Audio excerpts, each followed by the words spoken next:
Assalamualaikum warahmatullahi wabarakatuh. Welcome back to my channel. Selamat datang kembali di channel saya. Kali ini saya bersama teman-teman saya akan membahas sebuah buku yang berjudul Distributed System atau sistem distribusi. Tapi nggak semuanya, cuman dari bab 2 sampai bab 3. Saya sendiri, Opa Fawatihul Musaddad, akan menjelaskan di awal slide sampai beberapa slide ke depan.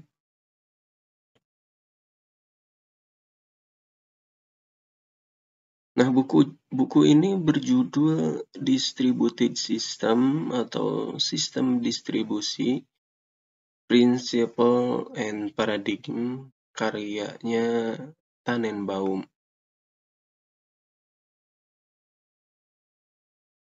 Jadi, apa itu sistem terdistribusi? Let's begin now. Sistem terdistribusi adalah perangkat lunak yang kompleks, di mana komponen hardware atau softwarenya terletak dalam suatu jaringan komputer dan saling berkomunikasi dan berkoordinasi. Jadi, sistem terdistribusi itu terdiri dari berbagai komponen, baik itu hardware, software, dan sebagainya, atau OS-nya juga. Nah, di mana komponen-komponen itu saling berhubungan, saling berkomunikasi untuk membangun suatu proses yang diinginkan penginput gitu. Kalau diibaratkan gini. Nah, di sini ada database, kemudian smartphone, kemudian WiFi, kemudian beberapa PC. Nah, si PC ini, smartphone ini saling terhubung satu sama lain. Hubungan antara PC, smartphone ke internet itu dinamakan communication network. PC mengakses informasi dari internet, smartphone mengakses informasi dari internet.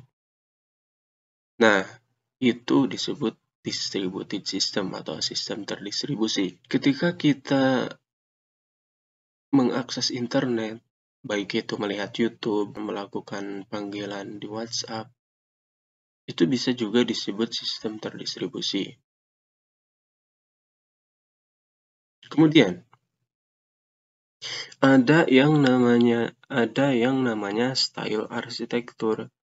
Lalu apa fungsi style arsitektur ini? Nah, fungsinya itu untuk perancangan perangkat lunak untuk keberhasilan pengembangan sebuah sistem. Jadi adanya style arsitektur ini menjamin bahwa seorang pengembang perangkat lunak bisa berhasil dalam pengembangannya jika memakai style arsitektur ini. Kalau dilihat dari katanya, yaitu style. Style itu kan gaya ya, jadi yang namanya gaya itu pasti, bukan pasti, tapi biasanya ada beberapa bentuk gitu kan, ada bentuk 1, bentuk 2, dan sebagainya. Nah, jadi style arsitektur ini ada 4 bagian. Yang pertama ada layer arsitektur atau arsitektur berlapis. Yang kedua ada object based arsitektur. Yang ketiga data center arsitektur. Dan yang terakhir ada event based arsitektur. Nah, yang pertama layer based arsitektur.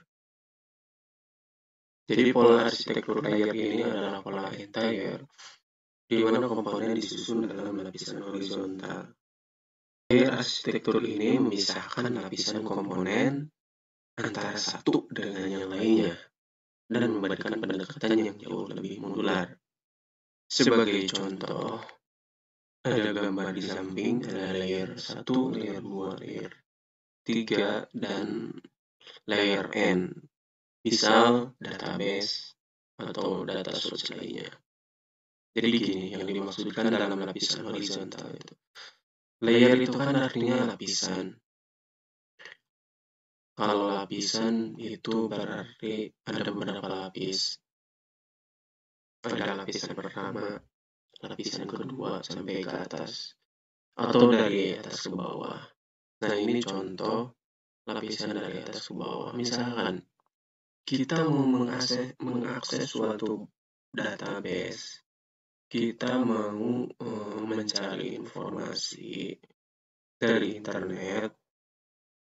Nah, informasi di internet itu tersedia dari database kan.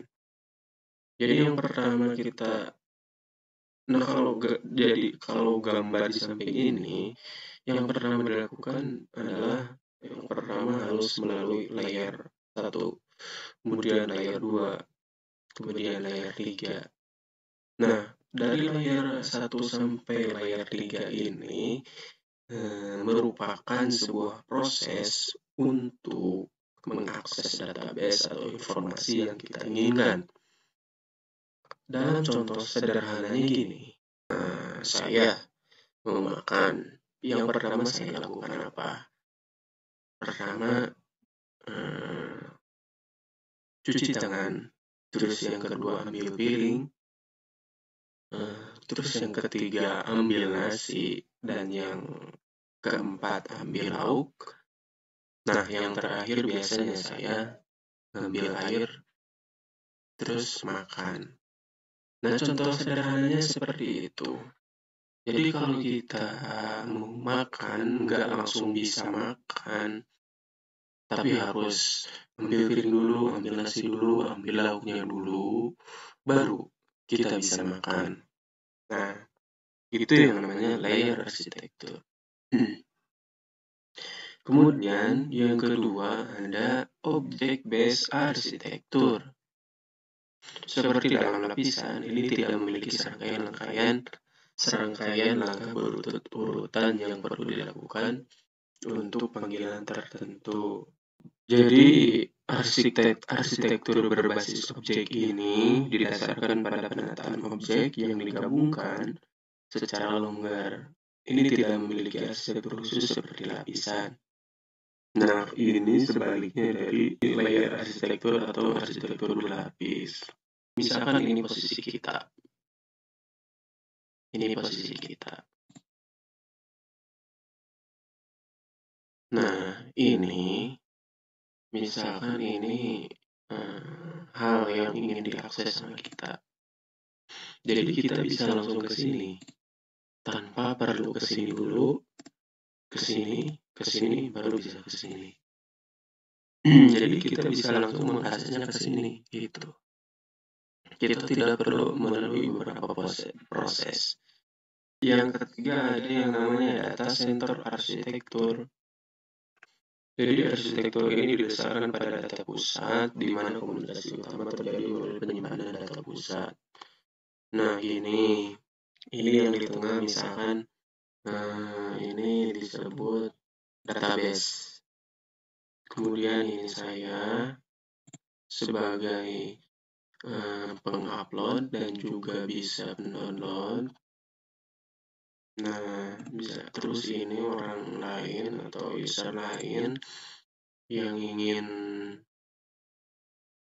mengakses database yang ada di sini, baik itu database video, artikel, dan sebagainya.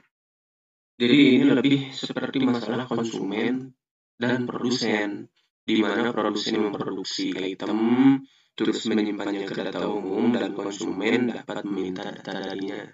Gitu. Misalkan kita seorang YouTuber, terus ini sebagai penonton, si YouTuber ini mengupload ke sini, kemudian si penonton ini dapat mengaksesnya dan menonton. Itu yang dinamakan data center arsitektur. Kemudian yang terakhir ada yang namanya event based arsitektur. Jadi seluruh komunikasi dalam sistem semacam ini terjadi melalui peristiwa. Ketika sebuah acara dibuat, itu akan dikirim ke sistem bus. Jadi dengan adanya peristiwa ini, semua orang akan diberitahu bahwa peristiwa semacam itu telah terjadi. Jika ada yang tertarik, node tersebut dapat menarik tersebut dari bus dan menggunakannya. Terkadang peristiwa ini juga bisa berupa data atau bahkan URL dan sumber lainnya. Jadi penerima dapat mengakses informasi apapun yang diberikan dalam acara dan proses yang sesuai. Proses berkomunikasi melalui penyebaran peristiwa. Misalkan ini saya yang berlangganan. Ini user lain yang tidak berlangganan. Nah, saya yang berlangganan bisa mengakses apapun yang ada di aplikasi ini, yang tersedia di aplikasi ini.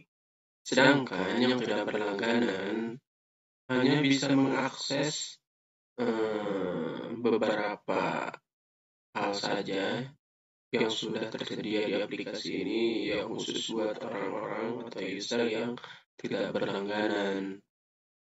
Itu yang namanya event-based architecture. Kemudian ada yang namanya sistem arsitektur.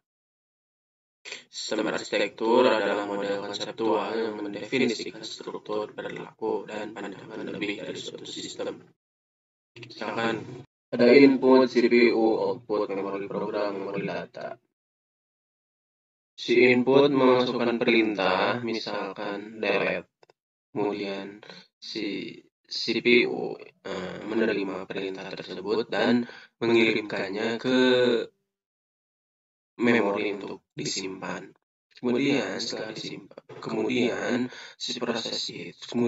si input itu diproses dan menghasilkan output berupa delete. Itu yang namanya sistem arsitektur. Nah, sistem arsitektur ini terbagi menjadi dua bagian. Ada sentral arsitektur, ada arsitektur terdesentralisasi. Yang namanya sentral arsitektur itu, sentral itu kan pusat ya.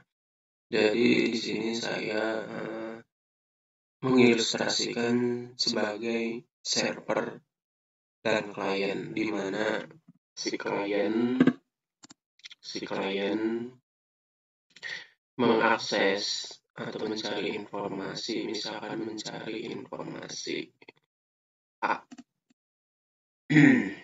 Jadi informasi ini di request dulu kepada server, kemudian server ini memproses apa yang diinginkan si klien. Di sini terjadi wait for result, loading, gitu kan. Ketika si proses ini sudah selesai, maka informasi atau hal apapun yang diinginkan si klien ini muncul di sini.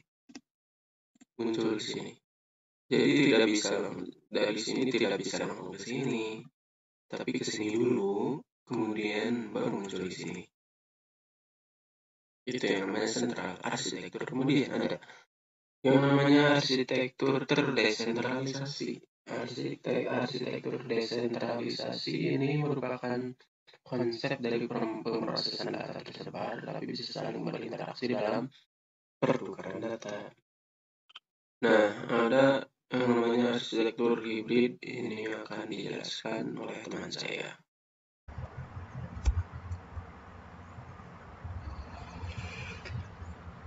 Selanjutnya adalah arsitektur versus middleware. Memiliki middleware yang dibentuk sesuai dengan gaya arsitektur tertentu memiliki keuntungan bahwa mendesain aplikasi menjadi lebih sederhana. Namun, kelemahan yang jelas adalah bahwa middleware mungkin tidak lagi optimal untuk apa yang ada dalam pikiran pengembang aplikasi. Salah satu solusi untuk masalah ini adalah dengan membuat beberapa versi sistem middleware, di mana setiap versi disesuaikan dengan kelas aplikasi tertentu. Pendekatan yang umumnya dianggap lebih baik adalah membuat sistem middleware sedemikian rupa, sehingga mudah dikonfigurasi, diadaptasi, dan disesuaikan sesuai kebutuhan aplikasi. interceptor. Untuk membuat interceptor generik, mungkin memerlukan upaya implementasi yang substansial. Ide dasarnya sederhana, sebuah objek A dapat memanggil metode yang dimiliki oleh sebuah objek B, sedangkan yang terakhir berada pada mesin yang berada dari A. Pemanggilan objek jarak jauh seperti itu dilakukan sebagai pendekatan 3 langkah. Yang pertama, objek A ditawarkan antarmuka lokal yang persis sama dengan antarmuka yang ditawarkan oleh objek B. A hanya memanggil metode yang tersedia di antarmuka itu. Kemudian, yang kedua, panggilan oleh A diubah menjadi pemanggilan objek umum. Dimungkinkan melalui antarmuka pemanggilan objek umum yang ditawarkan oleh middleware di mesin tempat A berada. Dan yang terakhir, pemanggilan objek generik diubah menjadi pesan yang dikirim melalui antarmuka jaringan tingkat transport, seperti yang ditawarkan oleh sistem operasi lokal A. Setelah langkah pertama, pemanggilan B, do something, nilai, diubah menjadi panggilan umum seperti panggilan B, nm, do something, nilai, dengan referensi ke metode B dan parameter yang menyertai pemanggilan tersebut.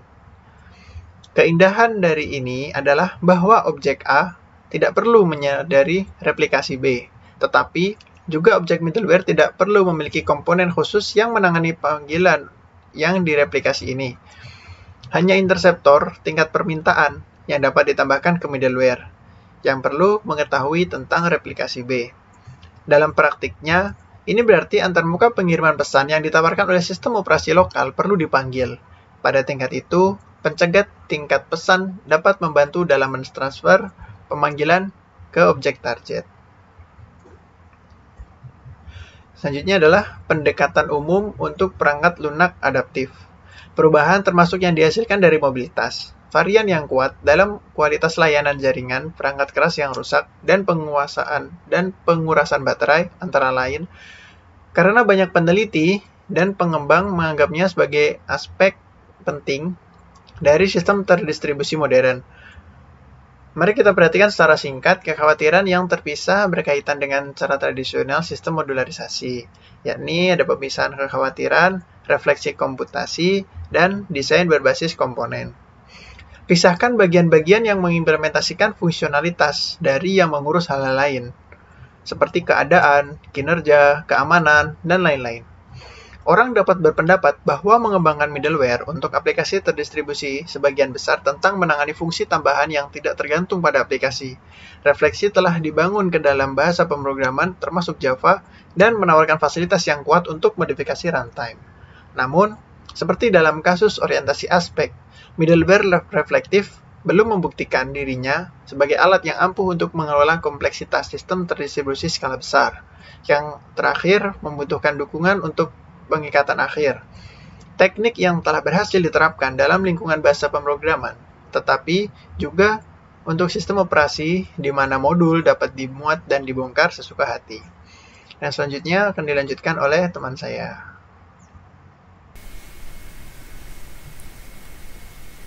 Selanjutnya, bab 3 proses yang akan dijelaskan oleh saya sendiri, Lutfi Renovi Firdaus. Jadi pada bagian ini kita akan melihat lebih dekat bagaimana berbagai jenis proses memainkan peran penting dalam sistem terdistribusi. Di dalam proses ini terdapat thread, yang mana thread adalah sebuah alur kontrol dari sebuah proses. Kontrol thread tunggal ini hanya memungkinkan proses untuk menjalankan satu tugas pada satu waktu. Banyak sistem operasi modern telah memiliki konsep yang dikembangkan agar memungkinkan sebuah proses untuk memiliki eksekusi multi-thread agar dapat secara terus-menerus mengetik dan menjalankan pemeriksaan ejaan di dalam proses yang sama. Maka sistem operasi ini akan memungkinkan proses menjalankan lebih dari satu tugas pada satu waktu. Suatu proses yang multi-threaded juga mengandung beberapa perbedaan alur kontrol dengan ruang alamat yang sama. Nah, di sini di thread ini Saya sebelumnya menjelaskan pengenalan trade, lalu ada penjelasan trade dengan proses. Jadi trade dan proses itu berbeda. Apa itu perbedaannya? Trade bisa didefinisikan bagian dari suatu proses. Tiap prosesnya mempunyai informasi status dan sumber daya sendiri. Trade juga berbagi informasi status dan sumber daya dengan trade yang lain dalam satu proses. Tetapi tiap proses mempunyai alamat yang berbeda, sedangkan trade ini berbagi alamat yang sama. Lalu pergantian antar trade juga lebih cepat daripada antar proses. Nah, itu perbedaannya. Lalu ada implementasi trade. Implementasinya terdapat pada model-model multi trading. Yang pertama diantaranya ada model many to one. Model ini memetakan beberapa trade tingkatan pengguna ke sebuah trade. Tingkatan kernel, pengaturan trade juga dilakukan dalam ruang pengguna sehingga lebih efisien. Tapi hanya satu trade pengguna yang dapat mengakses trade kernel pada satu saat. Jadi multiple trade ini tidak dapat berjalan secara paralel pada multiprosesor. Lalu selanjutnya ada model one to one. Model ini memetakan setiap trade tingkatan pengguna ke setiap trade. Ia juga menyediakan lebih banyak konkurensi dibandingkan model many to one. Keuntungannya sama dengan keuntungan trade kernel. Tetapi kelemahan model ini ialah setiap pembuatan trade pengguna memerlukan tambahan trade kernel. Lalu ada model many to many. Model ini multiplex. Banyak trade tingkatan pengguna ke trade kernel yang jumlahnya sedikit atau sama dengan tingkatan pengguna. Model ini juga mengizinkan developer membuat trade sebanyak yang ia mau, tapi konkurensinya tidak dapat diperoleh karena hanya satu trade yang dapat dijadwalkan oleh pada satu waktu. Keuntungannya sistem ini ialah pada kernel trade yang bersangkutan dapat berjalan secara paralel pada multiprosesor, berbeda dengan yang sebelumnya. Lalu ada contoh multitrading. Di antaranya ada web browser. Yakni sebuah web browser mempunyai trade untuk menampilkan gambar atau tulisan, sedangkan trade yang lain berfungsi sebagai penerima dari data network. Lalu ada web server. Sebuah web server dapat mempunyai ratusan klien yang mengakses secara konkuren. Kalau web server berjalan sebagai proses yang hanya mempunyai trade tunggal, maka ia hanya dapat melayani satu klien pada satu satuan waktu. Tetapi bila ada klien lain yang ingin mengajukan permintaan, maka dia juga harus menunggu sampai klien sebelumnya selesai dilayani, jadi satu persatu. Maka solusinya dengan membuat web server menjadi multitrading ini. Dengan ini, sebuah web server akan membuat trade yang akan mendengar permintaan klien. Jadi ketika permintaan lain diajukan, maka web server akan menciptakan trade lain yang akan melayani permintaan tersebut. Lalu keunggulan trade. Nah, pada keunggulan trade ini ada 4 kategori, yaitu pertama responsi, berbagi sumber daya, ekonomi, untilasi, arsitektur, multiprosesor. Mengapa responsi? Karena membuat aplikasi yang interaktif ini menjadi lebih multitrading. Dapat membuat sebuah program juga terus berjalan meskipun sebagian dari program tersebut diblok atau melakukan operasi yang panjang. Lalu yang kedua ada berbagi sumber daya. Trade ini berbagi memori dan sumber daya dengan trade yang lain gitu. Tetapi dimiliki oleh proses yang sama. Keuntungan dari berbagi kode yaitu mengizinkan sebuah aplikasi untuk mempunyai beberapa thread yang berbeda dalam lokasi memori yang sama. Lalu dari segi ekonomi, jadi dalam pembuatan sebuah proses itu banyak dibutuhkan pengalokasian memori yang lebih gitu, dan juga sumber dayanya. Jadi alternatifnya adalah dengan penggunaan thread ini gitu. Karena thread berbagi memori dan sumber daya proses. Karena thread berbagi memori dan sumber daya proses gitu. Jadi maka akan lebih ekonomis untuk membuat dan konteks switch thread gitu. Pergantian thread akan susah juga untuk mengukur perbedaan waktu antara proses dan thread dalam hal pembuatan dan pengaturan. Lalu ada mutilasi arsitektur multiprosesor. Nah, ini satu keuntungan dari multithreading yang dapat sangat meningkatkan pada arsitektur multiprosesor. Nah, lalu terakhir pada thread ini ada client server. Apa itu client server? Server sendiri itu adalah sebuah sistem komputer yang menyediakan jenis layanan tertentu dalam sebuah jaringan komputer. Server juga mendukung prosesor yang bersifat scalable dan RAM yang besar. Juga dilengkapi dengan sistem operasi yang khusus gitu, yang disebut sebagai sistem operasi jaringan atau network operating system. Lalu ada klien, yang mana klien tersebut adalah komputer yang diperbolehkan untuk masuk ke dalam network yang mengambil atau menggunakan segala sumber daya yang tersedia di dalam network. Nah, itu yang namanya client server. Selanjutnya ada virtualization atau virtualisasi. Apa itu virtualisasi? Yang yaitu sebuah cara membuat satu atau beberapa versi maya atau ya dengan istilah virtual dari satu sumber daya. Jadi pada satu sumber daya fisik ini menjalankan beberapa sumber daya maya sekaligus, tetapi dengan syarat setiap sumber daya maya itu tidak berbeda mengaplikasikannya secara signifikan dengan sumber daya fisiknya. Ada jenis virtualisasi,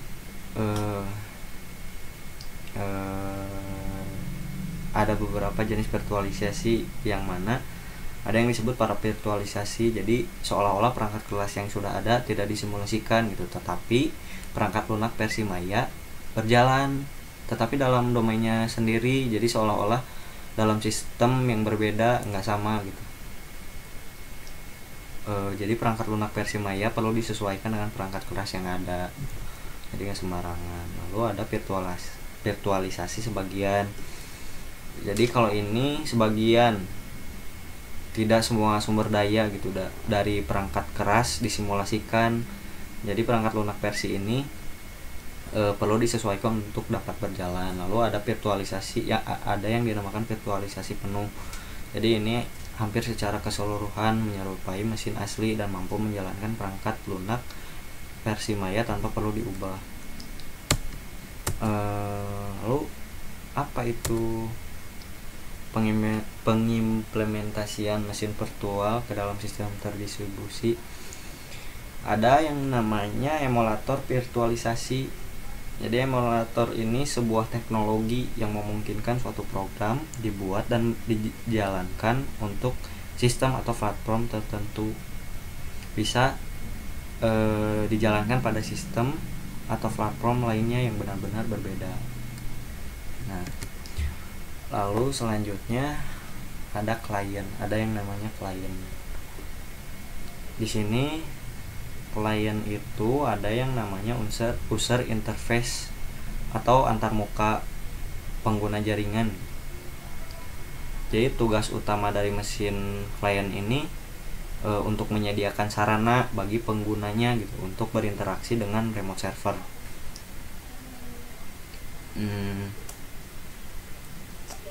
Yang mana interaksi ini dapat didukung oleh ada dua cara di mana interaksi ini dapat didukung. Yang pertama itu setiap layanan remote mesin klien akan memiliki yang terpisah dengan rekan yang dapat menghubungi layanan melalui jaringan. Terus yang keduanya untuk menyediakan akses langsung ke layanan remote dengan hanya menawarkan antarmuka yang mudah digunakan pengguna. Lalu ada yang namanya client side software untuk transparansi distribusi. Perangkat lunak klien ini terdiri lebih dari sekedar user interface, jadi lebih plus lah dari user interface. Bagian tingkat pengolahannya dan pengolahan data dalam aplikasi client server dijalankan pada sisi klien juga.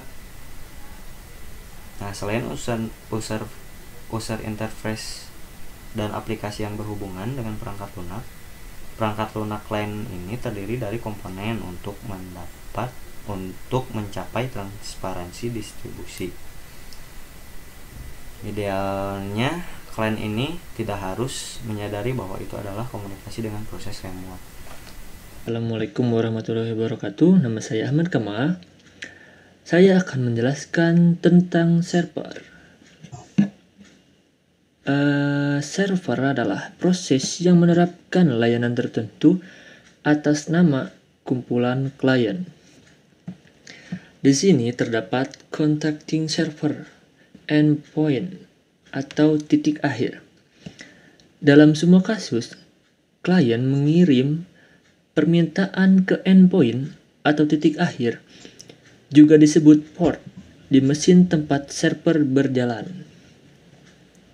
Setiap server mendengarkan titik akhir tertentu. Bagaimana cara klien mengetahui titik akhir dari suatu layanan? Salah satu pendekatannya adalah dengan menetapkan titik akhir secara global untuk layanan terkenal. Misalnya, server yang menangani permintaan FTP internet selalu mendengarkan TCP port 21. Demikian pula, server HTTP untuk World Wide Web atau WWW akan selalu mendengarkan TCP port 80. Titik akhir ini telah ditetapkan oleh Internet Assigned Numbers Authority atau IANA. Dengan titik akhir yang ditetapkan, klien hanya perlu menemukan alamat jaringan mesin tempat server berjalan. Layanan nama dapat digunakan untuk tujuan itu. Ada banyak layanan yang tidak memerlukan titik akhir yang telah ditetapkan sebelumnya. Misalnya, server suatu hari dapat menggunakan titik akhir yang ditetapkan secara dinamis oleh sistem operasi lokalnya. Dalam hal ini, klien pertama-tama harus mencari titik akhir atau endpoint. Salah satu solusinya adalah menjalankan daemon khusus pada setiap mesin yang menjalankan server. Klien pertama-tama akan menghubungi daemon, meminta titik akhir, dan kemudian menghubungi server tertentu, seperti yang ditunjukkan pada gambar server objek ini. Pada gambar server ini, yang bagian A. Nah,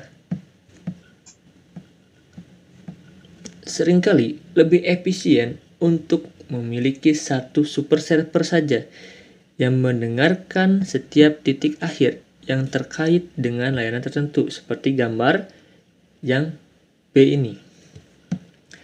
Nah, lalu kita ke slide selanjutnya.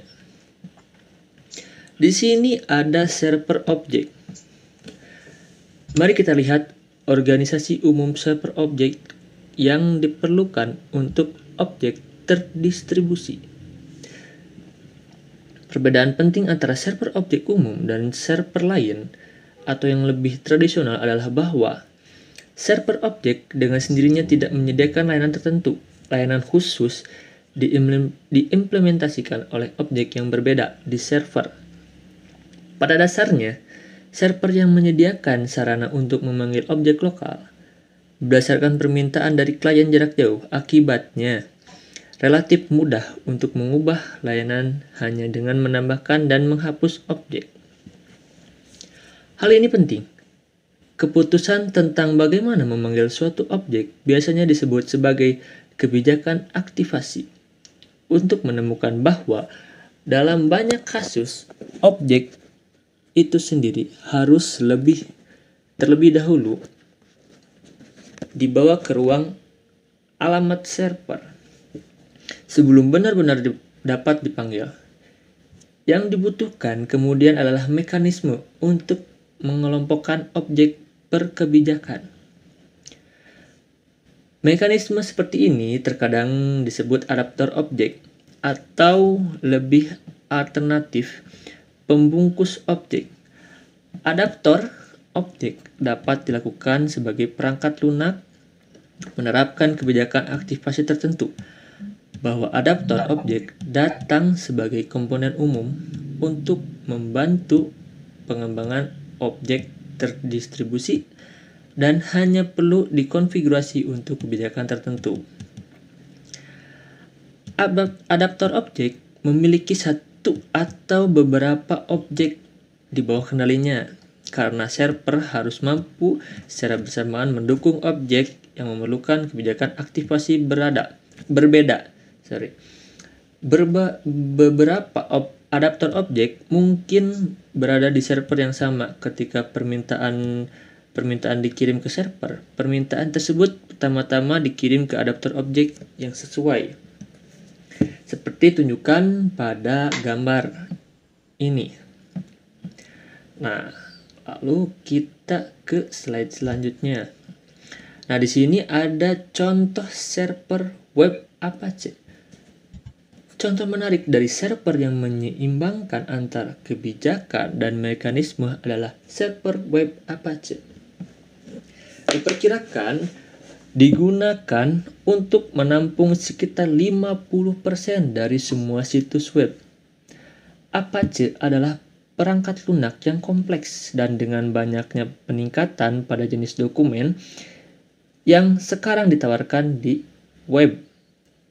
Penting bahwa server sangat dapat dikonfigurasi dan dapat diperluas. Dan pada saat yang sama, sebagian besar tidak bergantung pada platform tertentu. Nah, Apache Core membuat beberapa asumsi tentang bagaimana permintaan yang masuk harus ditangani. Organisasinya secara keseluruhan ditunjukkan pada gambar ini. Dasar dari organisasi ini adalah konsep hook, yang tidak lain adalah placeholder untuk kelompok fungsi tertentu. Apache Core mengasumsikan bahwa permintaan diproses dalam sejumlah fase. Setiap fase terdiri dari beberapa yang terkait, seperti hook. Karenanya mewakili sekelompok tindakan serupa yang perlu dieksekusi sebagai bagian dari pemrosesan permintaan. Misalnya ada hook yang menerjemahkan URL ke file lokal. Terjemahan semacam itu pasti perlu dilakukan pemrosesan permintaan. Demikian juga ada hook yang menulis informasi ke log, hook untuk memeriksa identifikasi klien, hook untuk memeriksa hak akses, dan hook selanjutnya hook untuk memeriksa type MIME, mana yang terkait dengan permintaan. Seperti yang ditunjukkan pada gambar ini, pengait diproses dalam urutan yang telah ditentukan sebelumnya. Disinilah kita secara eksplisit melihat bahwa Apache memberlakukan aliran kontrol tertentu terkait pemrosesan permintaan. Lalu kita ke slide selanjutnya. Nah, di sini ada cluster server. Sederhananya, cluster server tidak lain adalah kumpulan mesin yang terhubung melalui jaringan.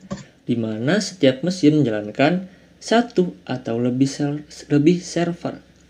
Nah, klaster server secara logis diatur 3 tingkatan, seperti yang ditunjukkan pada gambar ini. Tingkat pertama terdiri dari saklar atau logis, yang digunakan untuk mengarahkan permintaan klien.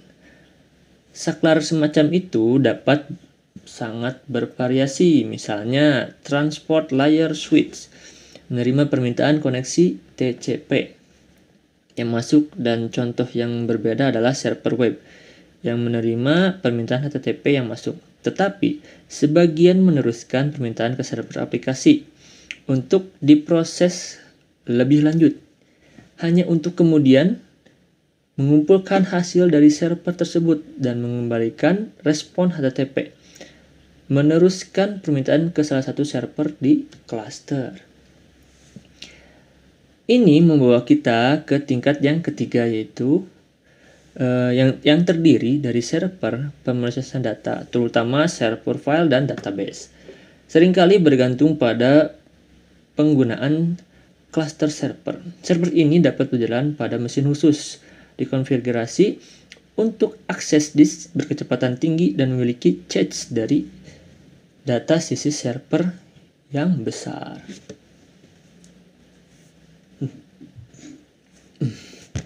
Tentu saja, tidak semua cluster server mengikuti pemisahan yang ketat ini.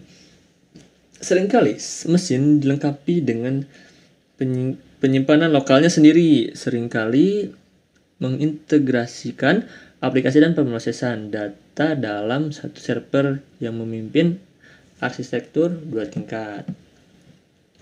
Nah, kita lanjut ke slide selanjutnya.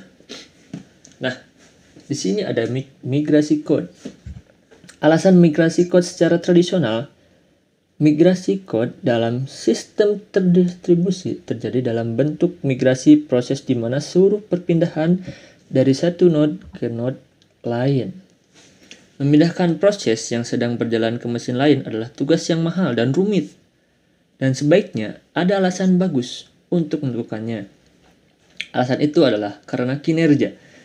Ide dasarnya adalah bahwa kinerja sistem secara keseluruhan dapat ditingkatkan jika proses dipindahkan dari mesin yang memuat banyak muatan ke mesin yang dengan muatan ringan. Beban seringkali dinyatakan dalam istilah panjang antrian CPU atau pemakaian CPU. Tetapi indikator kinerja lain juga digunakan. Alternatifnya adalah membiarkan server menyediakan implementasi klien lebih cepat dari yang benar-benar diperlukan, yaitu ketika klien mengikat ke server. Pada titik itu, klien secara dinamis mengunduh implementasi, menjalani langkah-langkah inisialisasi yang diperlukan, dan kemudian memanggil server. Prinsip ini tunjukkan pada gambar ini. Nah, lalu ke slide selanjutnya, yaitu migrasi dalam sistem heterogen. Ada 3 cara untuk menangani migrasi. Yang pertama, yaitu mendorong halaman memori ke mesin baru dan mengirim ulang halaman yang kemudian diubah selama proses migrasi. Yang kedua, menghentikan mesin virtual saat ini. Migrasi misalkan menghentikan mesin virtual saat ini, migrasi memori dan melalui mesin virtual baru.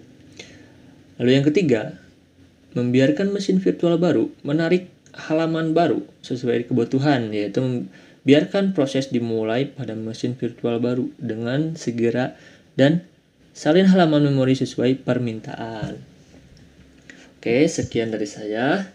Terima kasih sudah menyaksikan YouTube ini. Mohon maaf apabila ada kesalahan. Wassalamualaikum warahmatullahi wabarakatuh.